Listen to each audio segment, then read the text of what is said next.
I'm Nathan Guerra, and as always, I'm joined by my co-host, Emmalee Crellin. Em, how's it going? Hello. I'm good, Nate. How are you? Very well. What have you been AIing recently?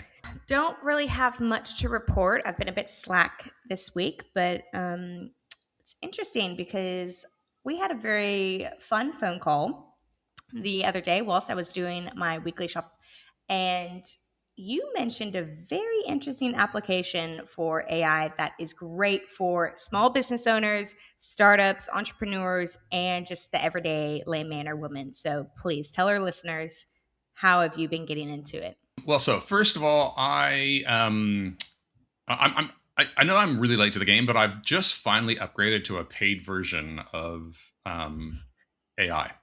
You're finally paying for AI. I'm finally paying for AI.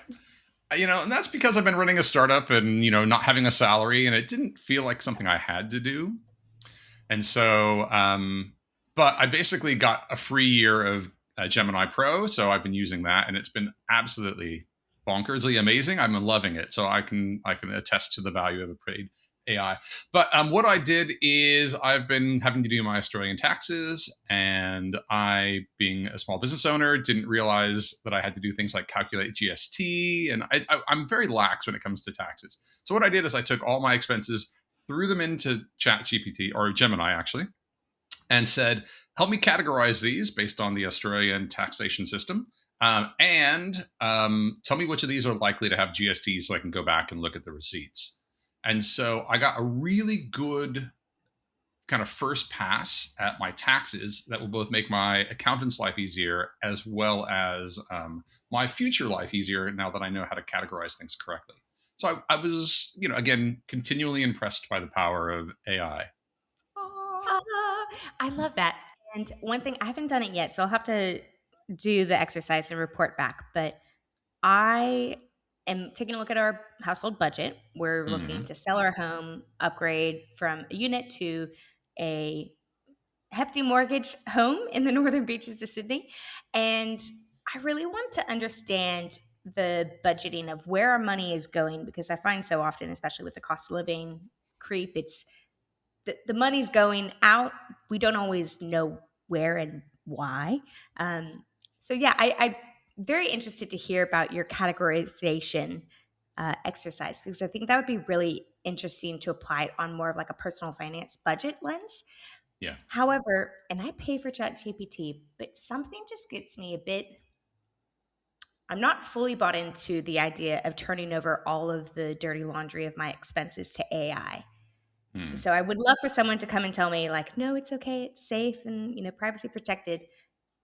But I don't know. I haven't done it yet, and I think that's my hesitation for why I haven't yet jumped in. Now, this brings up an interesting point because, and again, ex-Google, drank the Kool-Aid, but having read so much about it, it does seem like Google has more guardrails around their AI than maybe people like OpenAI do. Is that a consideration for you as well? I would feel more comfortable in Gemini if I paid for it. Okay. But I don't currently pay for it. I only pay for ChatGPT. Yeah. So do I look to, shift away and move and pay for a different model? I think we're kind of coming to a point where, and we've discussed this before, all models are pretty much the same. They, that output feature-wise, yeah. Yeah, and they're all going through really rapid development, but they kind of leapfrog each other incrementally. I'm sure there's a graph we could put up or link it in the show notes. So if I paid for and had like a paid subscription for a platform like Gemini, I think I'd be a bit more comfortable because Google does know a lot about me already, and I'm integrated into their ecosystem quite well. So yeah, it's an interesting point of like the trust of the models and where we trust it to look at our deepest, darkest secrets. And for me, that's financials. Well, the good news is there's a ton of apps out there that do that kind of stuff as well. So you probably don't even need AI. You probably can just, pay for a one-time app that will like help you track all that stuff. Nate, I am stoked for this episode today. I self-professed fangirl of this upcoming guest. And as we were talking about before we pressed record, it's a bit of an inverse. We are two American-born Australian citizens podcasting in Australia, about to interview a green card holding Aussie living in East Coast of the US. So it's a bit of a flip flop. I won't yet spoil who we have, although for those that are listening and watching, obviously you can see the title of this episode, so you know who it is. But our guest is an independent commentator, speaker, advisor, and podcast host extraordinaire covering the retail media industry. She produces a near daily podcast, which just hats off to you. That is some epic content coming out at such a fast clip, because I know sometimes we do struggle on our end. And she also has a newsletter called Retail Media Breakfast Club. It's informed by a decade in the industry as the founder of an award-winning agency, Bobsled Marketing. I'd love to know how that name came to be. It was actually acquired in 2022. She writes regular columns for Forbes, The Drums, and WARC, and she's been named a top retail expert by RETHINK Retail for 4 consecutive years. Kiri Masters, welcome to Mind the Model. Hello. Great to be with you. You're back home now, I imagine, off of a very fast and furious few days in New York City from the National Retail Federation's Retail's Big Show. Yep. I've never been. I actually didn't know it existed until a couple months ago. I'll say about the Big Show, it's interesting. It's a very much a in-store in-store retail based show. There's a lot of other conferences out there that focus more on the digital or e-commerce experience, like a Shop Talk or other shows of that nature. But NRF's Big Show is all about the store. So that's interesting for me as someone who's primarily focused on my career so far has mostly been on the digital side. But where the intersection there is in-store retail media is a big is a booming space within retail media. So there was a lot of content around that. And then another sort of area of interest for me is agentic shopping and how retailers are thinking about that, how they are planning for that scenario. So there was a number of sessions I sat in on from with panels from the CIOs of retailers like Home Depot, Wayfair, Lowe's, etc., talking about like how they're thinking about it philosophically and how they're building toward it. The model of our show is we typically running through a couple quick fire questions. So just first thing that you can think of, and then we'll get into the meaty stuff. What is your preferred Gen AI model that you reach for most right now? But what's one job that you refuse to let it do? I definitely reach for ChatGPT a lot. What's one thing I refuse to let it do for me? You know, I produce a lot of content. I rely on AI a lot for that. I won't, mislead anyone by saying I write everything myself or I edit everything myself. But I have to admit, I've pulled back a lot on getting AI to help me write things. I just see like such formulaic drivel coming from everyone about the masterclass that X company delivered on this or whatever. I'm like, oh my gosh, I just feel like to stand out, you need to do something totally different, non-formulaic, written by AI these days. So I'm really taking the reins back, I guess. And is that in part because it just hasn't captured your voice? All right, a couple of things. One, I find myself getting lazier cognitively because I'm not really thinking things through. It's a common theme. Other people have admitted to it. I feel like, my memory is shot. I don't remember things anymore. I'm outsourcing my thinking to it. And I am just like, you know what? Enough is enough. I need to really think this through myself. Otherwise, I'm not going to retain it. I'm not really going to make the connections. I will still get the AI to maybe like flesh things out. What else haven't I thought of? But I want to take at least a first pass at a concept and use my brain. Okay. So that's one thing. I think it can kind of capture your voice. I would just find so much. I'm not a perfectionist in most areas of my life, but like when I would go back and look at them, no, that's wrong. And I would spend so much time rewriting what the AI model had already written. I was like, you know what? Yeah. I think I need to get 80% of the way there. and then ask it to reorder things. And it does a great job of that, where it'll be like, this is a much stronger opening to your article if you start with this. I'm like, actually, that's a great call, but then it's all what I have already come up with. Kiri, do you have like a prompting methodology or approach that you bring to AI?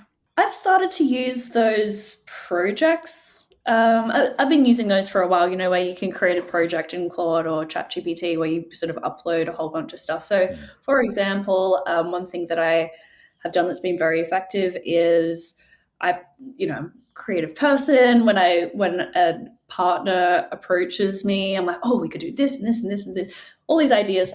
And so I've put all of my proposals, all of my contracts, things like that into a ChatGPT project. I'm like, this is what I've done. So it gets a sense of like scope, deliverables, timeline, pricing. And so now when I'm sort of talking with a new potential partner or sponsor, it's got all this context about what I've done in the past and what like some good pricing models might be. And so that's actually been really great. So I recommend those project capabilities, especially in ChatGPT. Prompt engineering was almost like the 2024, 2025 era, but we're entering into a new phase of as much context as you can throw at something to say, if you want to think like me, you need to have the full background story to be able to deliver something that's quite valuable. Yeah, although I did just read something yesterday that apparently the new prompting trick is to repeat your prompt. So you type the exact same thing twice, and that's because the way AI works is it reads from like character 1 until the end. And so it doesn't have the context of the entire thing until it gets to the end. And so if you give it the whole context twice, apparently it's much more effective. I also like to tell it that it's wrong. It'll give me an answer and say, no, you're wrong. And then it'll either backpedal and totally capitulate, right? Or else it will be like, no, I'm pretty sure I'm correct about this. And that's when you really nailed it. That's when you've got it. Okay. I like to threaten models against each other. Of like, I was experimenting with bloody Claude Code, fantastic, but 21 different versions of the artifact, and it kept breaking. And I finally wrote to it and I said, at what point are you going to give up? And at what point should I give up and leave this and go ask ChatGPT? And they're like, I am so sorry. This is just not sufficient. I will completely rewrite it. And then the next output, fine. I was like, a little bit of threatening works somehow. I don't know. So we've moved from like prompt engineers to autocrats. Well, it seems to be the way of the world right now. So Kiri, question for you, because our listeners know that we're an AI and marketing podcast, and a lot of what we do is specific to AI and marketing, and your expertise is retail media. But when you go out for a dinner party with friends, and they say, "Oh, Kiri, what do you do?" Do you just say retail media, and people are like, "Oh"? Or like, what's your cool pitch to get people like excited? Like, oh wow, you're changing the world. Depends how quickly I want to move on from that conversation. Like if I want to I was at like a neighborhood barbecue a couple months ago, and someone asked me what I did, and I just said journalist. I think like a real journalist would be offended by that characterization. So that like, if people are interested, I'll explain a little bit more about it. But I don't usually. A more succinct thing is like I'm in advertising, or I write about advertising. So you don't go into the depths of that retail media world. Not unless someone really presses it. Is interested. Yeah. Most people aren't. Shocking. Well, but I'd like to say, like, when you go to Amazon.com or you go to a retailer and you see the ads on their website, like, oh yeah, well that's what I do. Thanks. It's probably the response you get most often. Right. Exactly. So, Kiri, in a lot of ways, like retail media really is the kind of new hot kid at school. How did you get into this world? Totally fell into it. It was 2015. I quit my job as a commercial banker at JP Morgan Chase in New York because I had this little e-commerce business on the side that I had been running for a couple of years at that point. And I had learnt along the way a little bit about Amazon. And I realized, I know more about Amazon than some of these clients that I have at the bank who are real manufacturers. So maybe I should go and consult for them. And that's how it started in 2015. So that was early days, certainly with retail media. Amazon had only recently launched sponsored product ads on site then. And just, I was in the right place at the right time, truly, with building that agency. Over time, we expanded out from just focusing on Amazon to then also working with consumer brands on their Walmart.com, Instacart presence, Target ads. And that was my sort of entry point into the world of retail media. Agentic shopping. Want to hear your take on this. Is it another buzzword? Do you think it's going to change the world? I don't think it will be the major entry point for a lot of e-commerce for a while. I think that this year is going to be a very interesting year with Google's UCP and a lot of these retailers getting on board and actually starting to build that connection with LLMs and opening their product, like Walmart opening its sort of product catalog to Google. They've really jumped in with both feet. And so I think when you look at the adoption curve of new technology, there's 5 sort of things that need to be present. One is pain, which is the current way that we do things painful, which most people wouldn't characterize e-commerce as painful. When you step back and you look at the friction points of price shopping in comparison is actually kind of difficult to do that manually. You need 12 tabs, all these different retailers, who has a discount, what's the shipping cost, what's the return policy, and figuring all of that out. There's, the problem of fake reviews and sort of commodity products that are of questionable quality. And, there's a number of different frictions that we don't really recognize as such because that's just the way that we've been shopping online for 20 years. We've become accustomed to it. Exactly. Another aspect is the technology actually there yet? Which in the case of agentic shopping, I would say no, because we still don't have integrations with loyalty programs and past purchases. There's a bit of a ways to go there. And then sort of economically, is there an incentive for the retailers to do this? Is there an incentive for shoppers to do this?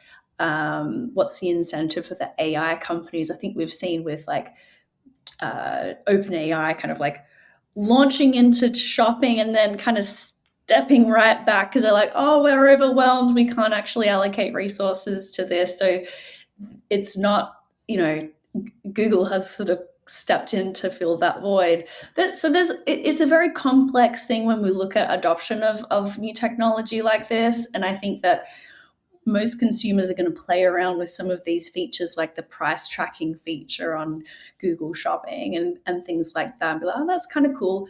But where I think the big advantage that these LLMs have in adoption is just how consistently people are actually using these tools every day. And you look at the daily usage of these tools, it's just creeping up and up across all these different segments. People are finding that they're relying on it every day. And it's not just weirdos like us who are, What are you talking about? Super aware. It's across every cohort. My mother had, I had to explain what ChatGPT was to her in 2024, and now she's using it. So across all of these cohorts, people are using it more and more, and so that gives the LLMs an opportunity to kind of keep nudging you. Hey, you want to, incrementally making that shift. Yeah, exactly. So that frictionlessness is another really important criteria of lasting change. In that, are we already using this device, this software? What is it? Are we actually using it for other things, not just a new type of shopping behavior, which of course with AI we are. Full agentic shopping doesn't feel like a 2026 thing then. Yeah. I mean, is it a 2030 thing? Is it? Dude, I don't know. We're like 2 weeks into 2026 and all this crazy stuff's already happened. I think like this is the year that we throw projections out the window. Between now and such a good point. 31st, who knows? Fair enough. So it's definitely not today. It's definitely a future thing. But when you're not going to put a stake in the ground on that, I get that. Recent news out of Woolies just announced that their little chatbot assistant Olive, which I have used before, it will now start to plan more for that, but it won't fully go into agentic shopping. I think that retailers will have a lot to prove in terms of the utility of these assistants before people will actually start to meaningfully engage with them. And it's only once they have been assured through a number of different interactions that, oh, this is a good tool, this is better than searching, this is maybe a way I can save a little bit of time with my meal planning and recipes and adding things to my cart. By the 10th time I've used that tool, I would trust it enough to like put my payment details in there and link it up to my everyday rewards account and just let it go wild with like reordering my core essentials every week.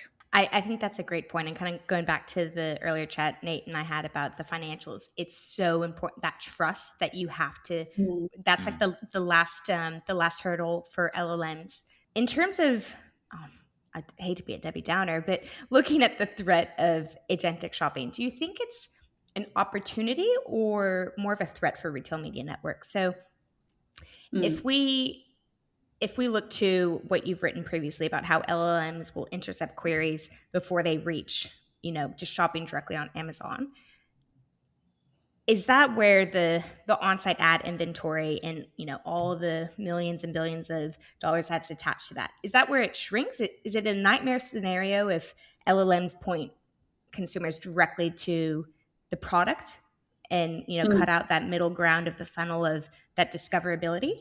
So I think that when you look at the landscape of retail media, there's 3 major categories of retail media, activations. One is the on-site inventory that you mentioned, which is the majority of retail media spend. It's like 70-80% of retail media spend is these ads on the website, sponsored products, banners, things like that, which are sort of that they're particularly helpful at the bottom, the latter stage of the purchase journey. And they have a really good ROI on paper, a really good ROI. And so if people are doing more research and consideration up front and then just going to a retailer.com to transact once they have decided what widget they're going to buy, then yes, there's less time on site, there's less keywords that you're using to search, there's less pages that you end up browsing before you make a purchase decision, and so therefore less in ad inventory overall.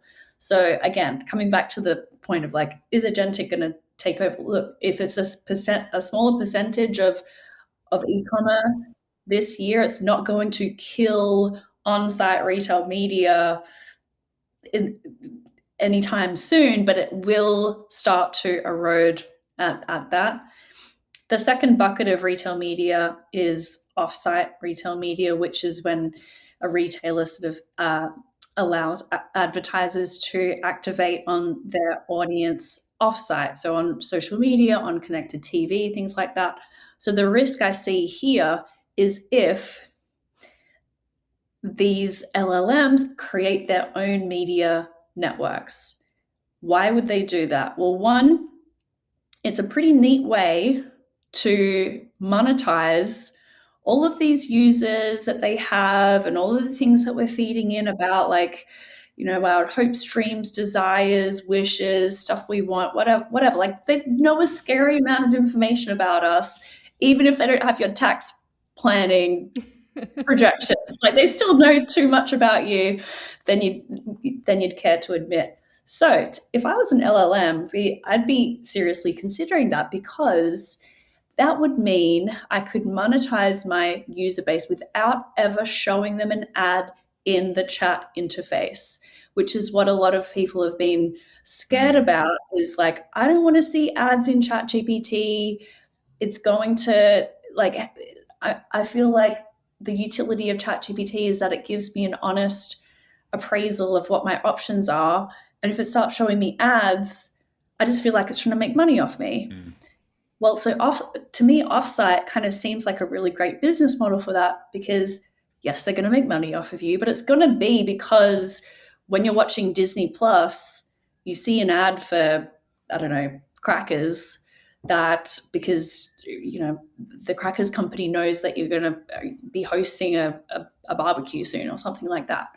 So that is, again, if you're a retail media network, that you've sort of charged a premium CPM for your audience data, where an LLM is going to have also a very compelling audience data set that could now sort of, in theory, compete with your audience data set. That's really interesting because, I mean, of course, Google already has that. You know, they already have a huge understanding of everybody on the internet. So that's a really interesting kind of easy build for them. It's interesting because we just recently spoke to Adam Goodman, who works at Microsoft here in Australia, and he was talking about the fact that they're definitely bringing ads to their AI. In Copilot? In Copilot, yeah. They've had them for a long time. Yeah, but apparently right now you cannot target Copilot ads. They are part of a bundle of advertising that you can buy across MSN. And that will change eventually to be specifically targeting Copilot. We had a discussion at South by Southwest Sydney, RIP, recent news saying that it's not going to be up again. But we recently chatted to Paul Blackburn about that, of like, you know, the data that retailers have, that first party transaction data, like, so it's like the golden nugget of why they exist. And the way we were phrasing the conversation with Paul was, you know, ads within you know, the likes of ChatGPT. But I think your point about off network, it is such an easy win for them. And I know people are talking about advertising in LLMs as, you know, a display banner alongside the chat. Do you think it will erode consumer trust and they'll say, oh, well, I no longer want to be interacting with that LLM if I know I'll be targeted for advertising? This is just this is a reading the tea leaves thing. I don't have any sort of insider information about any LLMs doing this, but when I look at I think of all the things that these LLMs are doing through a retail media lens, and like, where could there be challenges, just to round out those three buckets of retail media spend. The other, which is still very, very small, in the US, I think, I'm not so sure about Australia, but in the US, only 3% of retail media spend goes here, which is in-store retail media. And specifically, when we're talking about that, there's a little bit of fuzzy definitions. People love to argue about this, but when we're talking about that, it's just specifically the digital signage and things that can be ads that can be purchased programmatically rather than the paper activations and things like that. So I think that is extremely resilient with all of this agentic commerce behavior, because people will still go to stores to shop. There's lots of missions that are best executed by going to a store, including the let's get out of the house on a weekend mission, which is like, where are all the third places these days? There's not so many of them. And so for better or worse, going to a store or a mall is like the third place for a lot of individuals and families. So we will still keep going there. And I think that is actually part of the resilience of retail media. Even if an LLM is seeing they're sending you to a transaction, it's still the retailer who is going to be that merchant of record and actually see the in-store transactions as well. So even if some offsite spend moves to LLMs, this crazy, redistribution of that, the retailer is still going to be the only one that truly, truly sees that actual transaction, and then also what happens in the store as well. So that's sort of like the bull case for retail. I still think the LLM will be able to infer a lot from activity, but they won't know for sure if you bought that item later on. Unless you're like M and uploading all of your household receipts to the LLM.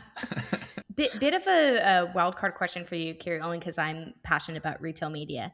Are there certain stores that are getting into retail media that cause you to just stop and think, like, I don't know, is a local like hair salon starting to get into thinking it can, push into retail media, or coffee stores? Yeah, I mean, there's a sort of outside of retailers, there is the commerce media networks that are starting, getting a bit of traction. So you think about airlines, banks, things like that. I mean, also fitness, like gyms these have all existed as well. So the idea of an airline selling ad space is not a new concept, but the way, the sort of getting lumped into the same consideration set.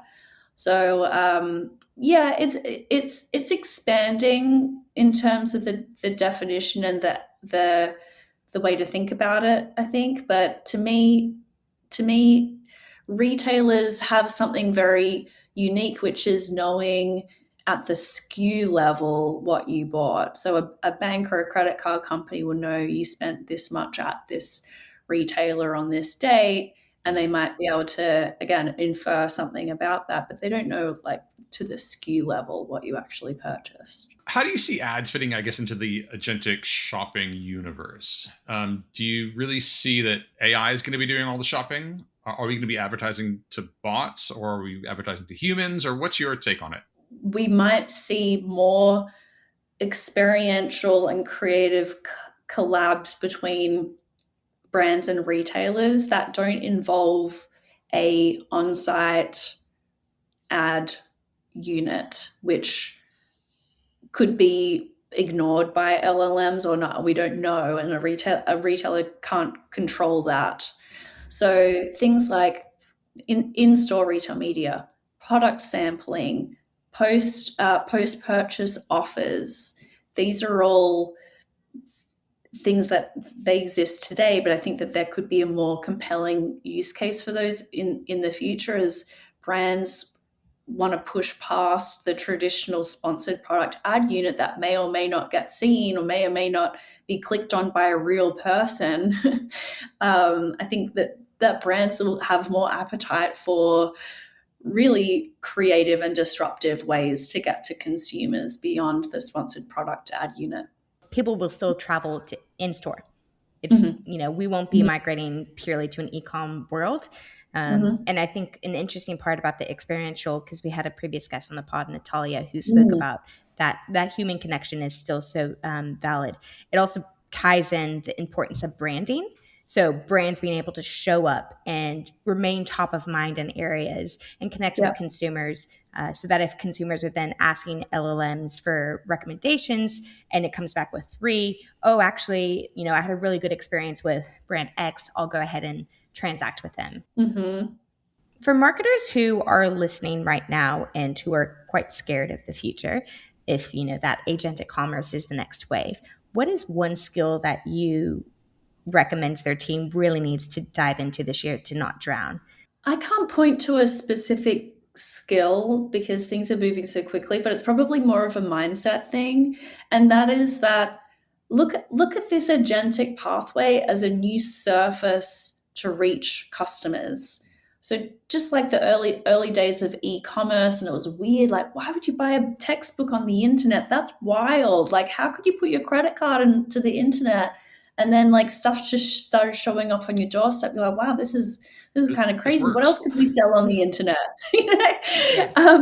So it's, when you think of it as this is a new channel, it's a new surface, it is a new way of engaging with customers in, like, there's maybe the behavior and utility is a little bit different, but it's not, maybe think of it less of a threat and a disruption to your e-com site or your retailer relationships, and more of like, this is a new a surface, a channel, a door, a way to connect with our customers in a way that they're starting to adopt now.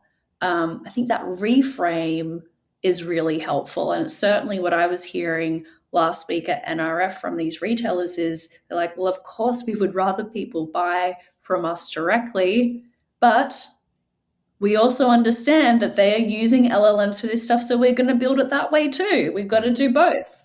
So I think that is like the reframe that marketers need to have. I wish we had more time, but I do want to do a couple of quick fire questions. I'd love to get into the dichotomy between Amazon's point of view about how they're approaching agentic shopping and everyone else, but there's some amazing articles on your website about that. But just to kind of close things off, do you consider yourself to be an AI optimist, realist, or pessimist? Probably objectively an optimist. That would have been my guess from this conversation. And then if you could fill in the blank for us, Kiri, AI will be blank for retail media in 3 years' time. I'll say disruptive. But I'm taking that as like disruptive, like opportunity. Positive disruption. Like a positive disruption. Exactly. Look, it's all about how do you interpret that?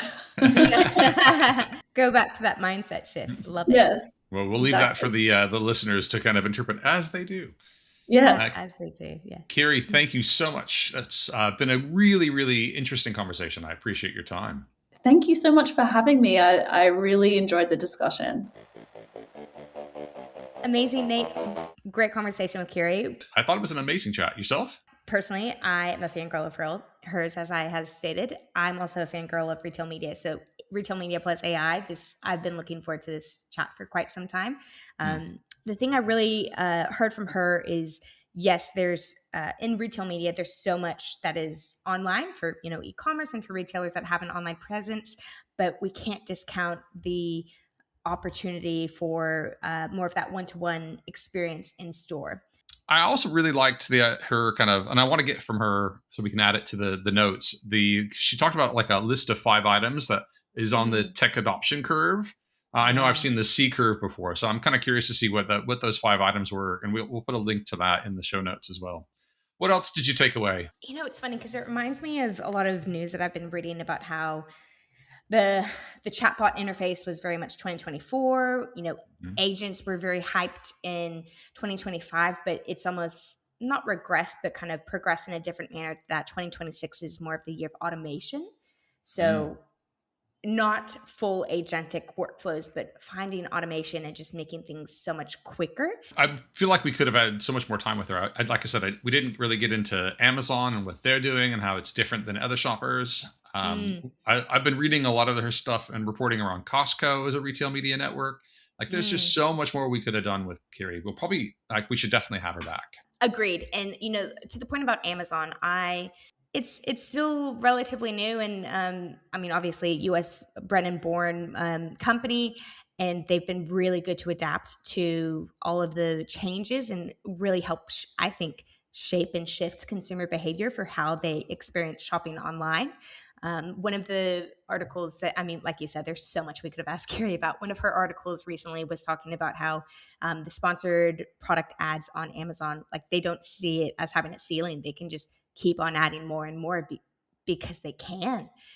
Which just think of and I know from being on the other side of it, the margin that's attributed to that, it's just a spectacular business model that they're continuing to push. But I don't know, I think it'll be very interesting to see how Australia's retail media ecosystem develops over the next year. I think there is still such a importance for that in-store experience because that's how a lot of Australians tend to interact with shopping. Yeah. I shop almost every day at Kohl's because we don't have any space for bulk. I live in a relatively small apartment in a very urban area. So thanks for a great year of podcasting behind us. First couple months, very new to the game, but we really appreciate our listeners if they can share any feedback or if they want to ask us any questions, send an email to mindthemodelpod@gmail.com. Be sure to like, share, and to subscribe to all of our episodes wherever you watch and or listen. And remember, the intelligence might be artificial, but the wins are real. See you next time. Bye. This episode was brought to you by TestChimp. TestChimp is a web developer's best friend. TestChimp uses deep runtime context to automate your testing workflows, generate scenarios, write scripts, and fix bugs all in one place. Stop wasting time and start shipping quality code faster. Bugs suck. but finding bugs doesn't have to with TestChimp.